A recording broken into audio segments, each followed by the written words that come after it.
From the studios inside Lawrenceville School's historic Pop Hall, I'm Kingsley Dew, and this is L10 News. Without further ado, sports producers Bridget, Alex, Jahan, and Anthony take us to Lville Field for an inside look at the boys' varsity lacrosse team following goalie Jett's stake. Stay tuned for an L10 day in the life. Had to get through a bag. I think they forgot I be wildin' out. I be pushing that gas. Gotta move right when I'm out to rap. I be counting that cash. Waves on swim, so I put me a bus down. I'm living fast. I bought her a condo like, what am I doing now? What am I doing now? I'm gonna stoop on Prada and Louis now. And she gotta do it now. She's keeping the pole inside of the Gucci. That bag SRT. Peanut butter 6. Boys custom kit. Ain't no fraud to me. What's up, guys? 2027 Jett Steak here. It's about like 8:15 right now. First class, gonna leave in about 5 minutes. We got history, and excited for a great day. Let's go. All right, just finished up some history. I was gonna go chill in the house for a bit during consult, do some work, dessert. Just finished up math test. Did pretty well. Time to go eat some Sandy Co for lunch. All right, my Sandy order. And a bacon, egg, and cheese, hash brown avocado on a hero. We got a nice little iced coffee here. Thank you to Jett for that exclusive look, and congratulations to boys lacrosse on the start of yet another incredible season. Now, arts producers Anna, Nico, and Jenny take us to the Lawrenceville Film Crew, who have been busy preparing their upcoming submissions to the All-American High School Film Festival.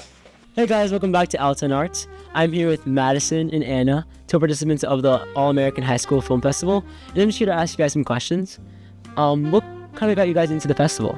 So we've always been pretty interested in film, and Madison lives right in front of me, so we've been talking about film for a while. So then we thought this competition would be a good opportunity to express our creativity. Yeah. So I came here as a new sophomore, so I took Introduction to Filmmaking the first 2 terms. I really liked filmmaking with Mr. Dom, so I wanted to find a way to be more engaged with filmmaking. So while I'm not taking filmmaking this semester, I really want to do the film competition to stay in the art of filmmaking. That's great. Hi guys, now I'm with Team C, and why don't you guys tell me your names and what form you're in? My name is Alex Lee. I'm a sophomore. My name's Nico. I'm a sophomore. The All-American High School Film Festival, I think, is a very well-known, one of the most known competitions for high schoolers in film. This was a very fast film competition. On the day that we received the welcoming packet, we were kind of, all over the place. It was a really weird prompt. The prompt was hatching a plan. We shot from 5 p.m. all the way to 3 a.m.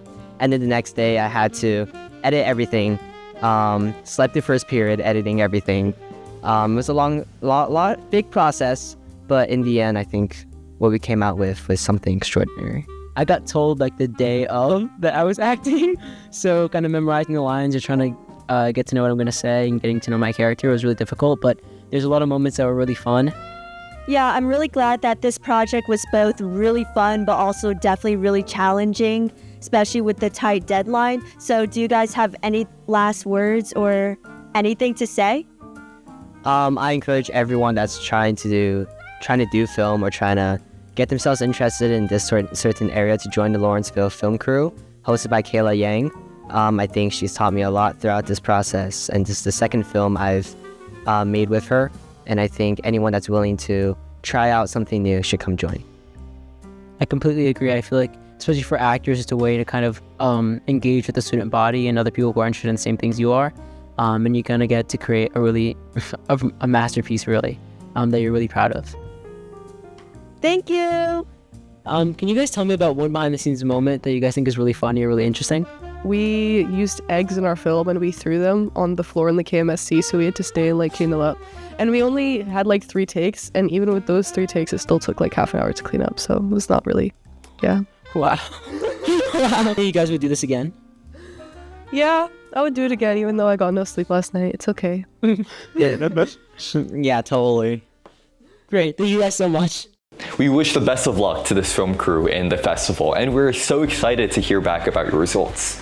Next up, features producers Roshan, Bella, and Max interview the leaders of the Lawrenceville Zumba Dance Group, a new exploration promoted by next year's Student Council President in his platform. Stay tuned for an inside dialogue with Leo Min.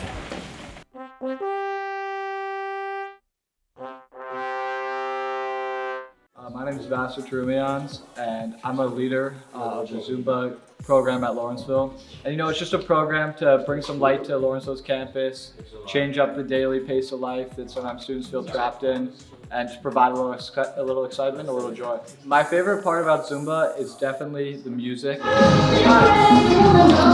Just enjoy how different music causes different dance moves and different programs. There's just a ton of opportunity to have freedom and agency over what we decide to do Zumba-wise, and that all comes down to the music. My name is Leo, and I'm a co-founder of Zumba. Zumba was my entire campaign when I was running for president, and what it revolved around was moving together and winning together, and that's what I think Zumba is all about. How do you think this Zumba went? It went so well. It was amazing. Honestly, this was such a great experience. Everyone had a smile on their face. It felt like we were one community, and I think that's what we can carry on with, looking ahead for the next year. And I think Lawrenceville could really use this. Thank you to the features team for the behind-the-scenes look. We look forward to seeing how Zumba will help to shape the Lawrenceville community in the coming year. For the first time this April, Lawrenceville expands Pride Week to Pride Month, celebrating our diverse community through interactive events with guest speakers, faculty panels, and more. News producers Ari, Nathan, and Kelly take us to Mem Hall for a special look at Lawrenceville Pride through the faculty lens. Hi everyone, my name is Ari, and today I'm at the Lawrenceville GSA faculty panel during Pride Week. Come on over and get a little insight more on this event.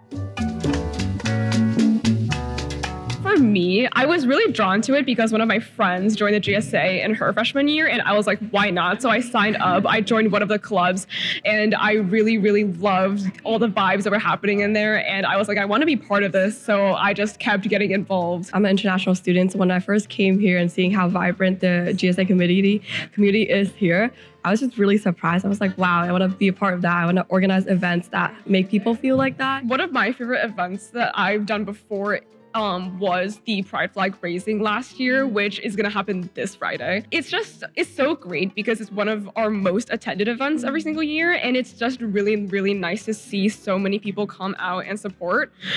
Besides that, this year specifically, I think like the Ross Room opening in the library, if you haven't gone there, it's gorgeous. So please stop by. I'm here with Sunday. Thank you so much for joining me. She's not only my IRS teacher, but she also teaches a bunch of different electives at the school, and she's also an author.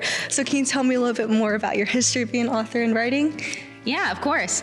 So I had a children's book come out last April called Nail Polish is Too for Boys, and it's a story about a boy at summer camp who paints his nails for the first time and has a lot of big complicated feelings about that. And it's really important to me to communicate through fiction that queer realities are worth being heard and worth being listened to. I want readers to understand that queer people have always existed for thousands of years. This is not a new identity, and we always will exist. The first year that I was here, I actually spoke to the entire school about what it's like being transgender. Growing up, kind of half knowing that I'm transgender, but not exactly coming out, all that sort of thing. And the response to that was really fantastic. Everyone was super nice, had asked me questions, and I was happy to answer. The really beautiful part of the entire experience is that the faculty that supported me when I was a student and sort of championed me when I was understanding who I was as a person are now my colleagues. So it's been really great on that front to have such an extended and evolved community. And I think as far as students go, you know, we continue to develop. And I think the times, a lot of what came up in this panel is that the times are changing. And so it's really beautiful to see how I perceived Lawrenceville to be an accepting place coming from Jamaica when I was a student, and now it's an even more accepting place. If I could give myself advice, my younger self advice, I would say trust your imagination. Growing up as a queer kid, there was a voice in my mind that let me imagine who my partner might be, what my life might be like. And there was also a voice that sometimes said that wasn't possible. Turns out the voice that was my imagination was right and had a lot of clues about how to be my happiest and best self. And I wish I could share with anyone that that's a voice they can trust. I think I'd give my younger self 2 pieces of advice. The first one is to not allow somebody else's bigotry to make me jaded over the world and become a more negative person. You don't let other people knock your shine. And then the second piece of advice I'd give myself is to connect with my queer elders and connect with other people, whether they're my age, younger or older. Just forming that intergenerational community is super important. Thank you, news producers, for that segment. In more news, this April, Lawrenceville celebrates the 2nd annual Arab American Heritage Month, where we recognize and honor the history and contributions of Arab Americans to American society. In addition, arts here at Lawrenceville will have a busy schedule for the rest of the term. May 2nd will be the spring play reading, and the spring play Coeducational will be happening on May 9th and 10th. That's it for this week's episode. As always, if you have a story to share, let us know or stop by our office in the basement of Pop Hall. Oh wait, shoot, no, that's not our office. It's way too small. This large classroom is actually our L10 office, so please, if you have a story to share, please make sure to stop by our office here in the basement of Pop Hall. Also, subscribe to our YouTube channel to also never miss an episode. From all of us here at L10, thanks for watching.